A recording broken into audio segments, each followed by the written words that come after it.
Shalom, shalom, shalom, peuple de Dieu. Que la paix du Seigneur soit avec vous. Et la paix et la grâce vous accompagnent dans le Seigneur. Je suis votre frère bien-aimé John Malengi. J'ai voulu répondre à une question qui m'a été posée et ensemble avec vous le partager. La question était: pourquoi Dieu n'a-t-il pas retiré la puissance qu'il avait mis dans le diable après que le diable ait péché contre Dieu et que Dieu l'a précipité sur la terre? Pourquoi Dieu n'a pas retiré ce pouvoir-là? Mais dans Matthieu chapitre 11, le verset 19, il est écrit: car Dieu ne se répand pas de ses dons et de son appel. Donc, tu peux avoir le don de Dieu, le pouvoir là que Dieu a donné en toi, a mis en toi, car c'est une grâce, personne ne le mérite, mais sans pour autant être en bonne relation avec Dieu. Le diable produit des miracles, il fait beaucoup de choses, mais avec le pouvoir que Dieu lui avait donné. Je vais dire à quelqu'un, toi qui as un don de prophétie, toi qui as un don de parler en langue, nous qui avons des dons de prophétie, je corrige, nous qui avons les dons de parler en langue, nous qui avons des dons de vision et des dons, les dons de miracles et tout consort. Ne pensons pas que parce que ces dons-là fonctionnent à merveille, que je suis en parfaite relation avec Dieu et que Dieu est avec moi. L'exemple, c'est le diable. Parce que Dieu n'a pas retiré ce qu'il vous a donné. Je vais donner l'exemple des musiciens profanes. Dieu les a donné une jolie voix. Ça, c'est un don que le Seigneur lui a donné. Je ne parle pas de savoir chanter. Je parle de la jolie voix. Beaucoup de gens qui chantent aussi la musique profane, qui ont des jolies voix. Cette voix-là qu'il a donnée, c'est Dieu. C'est Dieu qui l'a donnée. Mais ce n'est pas pour autant parce qu'ils chantent pour l'ennemi que le Seigneur a retiré cette voix-là. Non.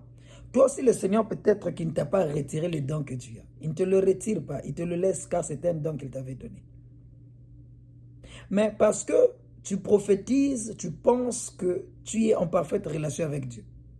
Mon frère, ma soeur, le fait de voir quelqu'un qui prêche bien, quelqu'un qui parle en langue, quelqu'un qui prophétise, qui a des visions, qui interprète, qui fait des miracles, cela ne définit pas sa relation avec Dieu. Cela ne définit pas la crainte de Dieu. Pourquoi je dis ça? Dans Matthieu chapitre 7, le verset 21 jusqu'à 23, vous allez voir, il est écrit: tous ceux qui me disent Seigneur, Seigneur, n'entreront pas tous dans le royaume des cieux. Ceux qui me disent Seigneur, Seigneur, n'entreront pas tous dans le royaume des cieux. Et quand vous descendez en bas, il est écrit, je pense au verset 22, il est écrit que beaucoup diront en ce jour-là: n'avons-nous pas prophétisé en ton nom? N'avons-nous pas prêché? N'avons-nous pas?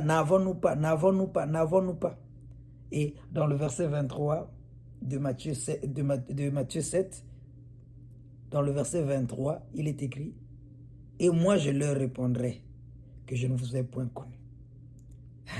Bien-aimé, on peut prophétiser de la part de Dieu. On peut prophétiser de la part de Dieu. On peut prêcher. On peut voir des visions. On peut interpréter. Les dons peuvent s'exprimer comme le pouvoir du diable. Mais si nous ne sommes pas dans l'intégrité avec Dieu, si nous ne marchons pas dans la crainte de Dieu, le Christ va nous régner le dernier jour. Nous serons comme des cymbales qui retentissent. C'est-à-dire, dès qu'on joue, dès que la personne termine de jouer, ça ne fait plus, ça ne joue plus.